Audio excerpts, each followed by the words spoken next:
uplifting philosophy before you go? Let me out.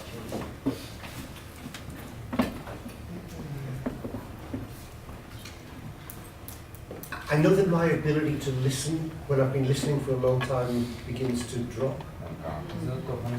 I'm wondering, are you ready for another presentation, or?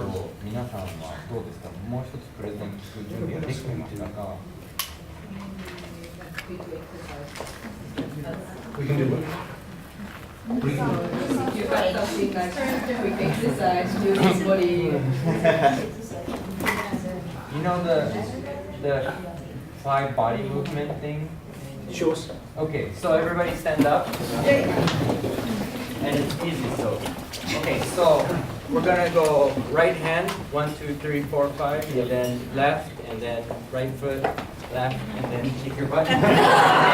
And then next is 1, 2, 3, 4. 1, 2, 3, 4, 1, 2, 3, 4, 1, 2, 3, 4, and then 3, 2, 1, okay? Ready? Yes. Okay. 1, 2, 3, 4, 5. 1, 2, 3, 4, 5. 1, 2, 3, 4, 5. 1, 2, 3, 4, 5. 1, 2, 3, 4, 5. 1, 2, 3, 4. 1, 2, 3, 4. 1, 2, 3, 4. 1, 2, 3, 4. 1, 2, 3, 4. 1, 2, 3. 1, 2, 3. 1, 2, 3. 1, 2, 3. 1, 2, 3. 1, 2, 1, 2, 1, 2, 1, 2, 1, 2, 1, 1.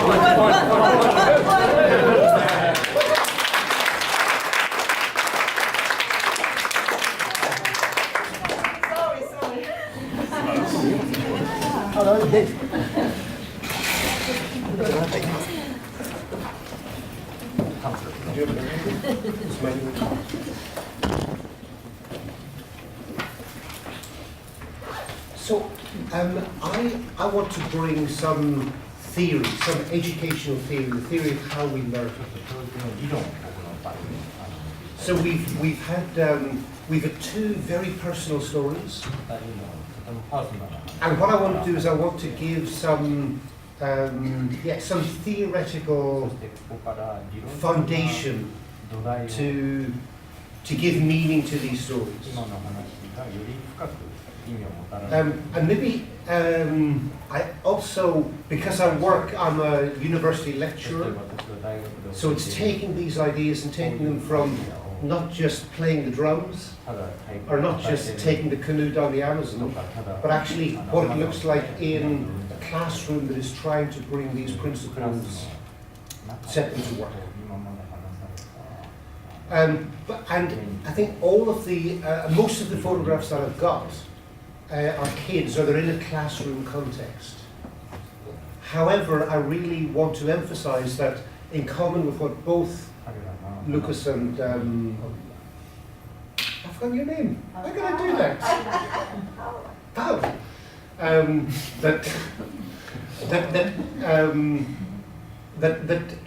That learning is a lifelong process. And so what I'm speaking to is not limited to just what happens inside an academic classroom. Okay, so the field that I work in, economics, is really, at the moment, it's completely fascinating.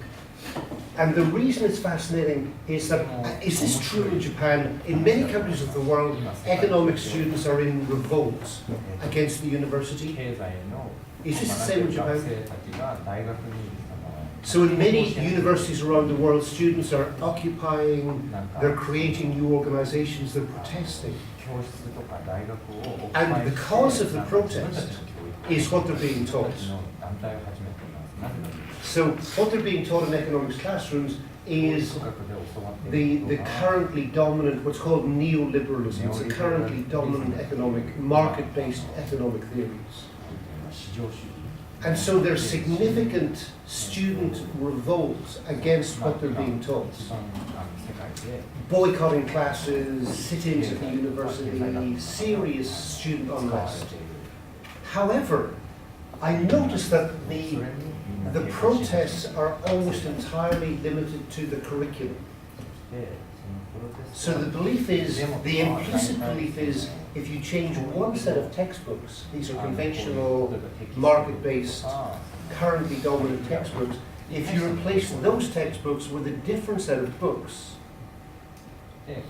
This is more unconventional, radical, questioning the marketplace.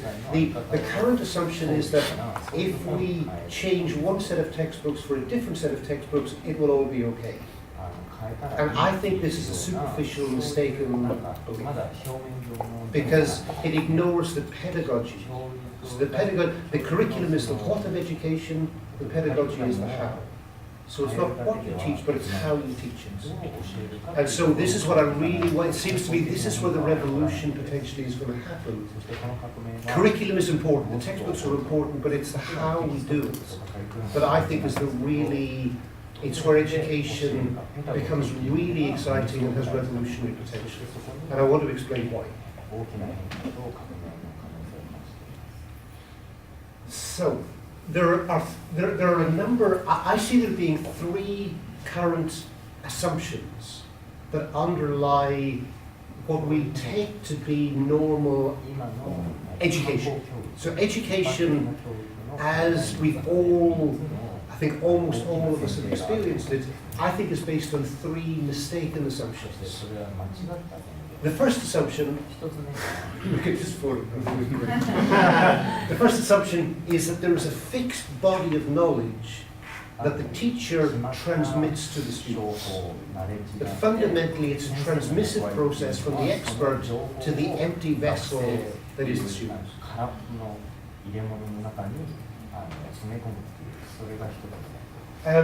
Now, the interesting thing is that we know that this is wrong. That this is a wonderful piece of research showing how much information students retain from different ways of teaching or different ways of learning. Now, this is the currently dominant form of teaching, is lecturing. But we know that it's the least effective in terms of having students retaining information. And all of the stuff, learning by doing, teaching others, demonstration, the stuff that engages the body, that engages the emotions, is much more successful in helping students to remember information. So the first assumption, the first mistaken assumption, is that that fundamentally learning is about the teacher transmitting information to the student. The second, which Lucas talked about quite a lot, is that the only legitimate and the only scientifically respectable form of learning is through the intellect. So effectively what we're saying to the students is, before you go into the classroom, leave your body, leave your emotions, leave your intuition, and be prepared to be assaulted through the intellect. It's crazy, no? But it's the unquestioned norm in our educational systems. And the third assumption is that learning, oh, look at this poor boy. Oh, it breaks my heart to look at that. That learning is primarily a lonely individual pursuit. And so students working together is called cheating. Amazing. And so the result is, I mean, it's been really interesting that several people today have said, I'm a curious person. We are all curious. It's what makes us human. Is this, how many people have children? When you say they're curious, how many people have children? The curiosity is what defines us. And yet, as a result of these three assumptions, the teacher speaking, only addressing the intellect, no play, no use of the hands, no creativity, and doing it alone, as a result, the creative, playful species becomes like this. Is this the case in Japan? It's certainly the case in Japan. That this insatiably, vibrantly, passionately curious being